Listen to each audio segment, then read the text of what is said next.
On joue depuis 4 minutes, Bastia a déjà ouvert les portes du bonheur. La coupe est à nouveau au rendez-vous de l'histoire du Sporting. Une rencontre qui avait commencé dans l'incertitude, 5000 supporters parqués dans la tribune d'un stade continental. On n'avait plus vu cela depuis 10 ans. Ambiance folle pour un solo, l'arbitre Germain Zagny savait qu'il n'avait pas droit à l'erreur. Les supporters sont là pour agrémenter une rencontre de l'extérieur. Tant qu'ils n'influencent pas sur l'intérieur de la rencontre, c'est avec plaisir qu'on les accueille.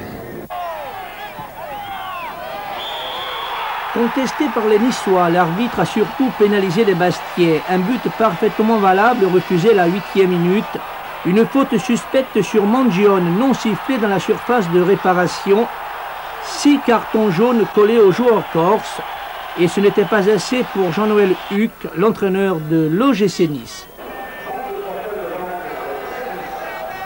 L'arbitre, je m'excuse de l'expression, s'est dégonflé et a voulu assurer sa sortie dès le début de match en sifflant un penalty et en ne pas expulsant un joueur de Bastia.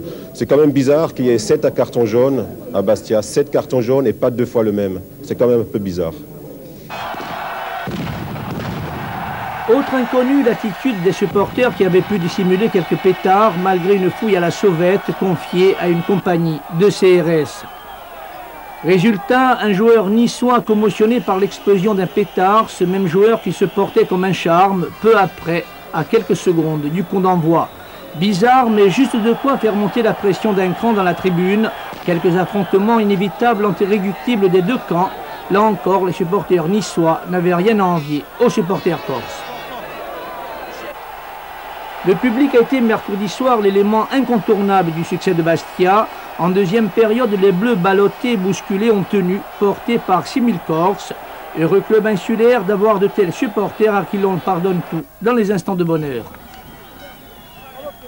Extraordinaire, c'est la grande fête du Bleu de Bastia, je pense, ce soir. Et les supporters?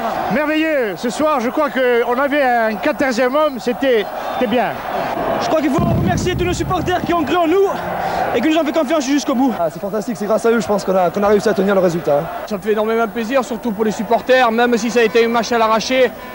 Parce qu'à un moment j'ai eu peur parce qu'on revenait trop derrière et à force de reculer, on risquait de prendre un but idiot, un contre. Mais ce soir je crois que c'est la victoire des supporters, c'est la victoire des joueurs et des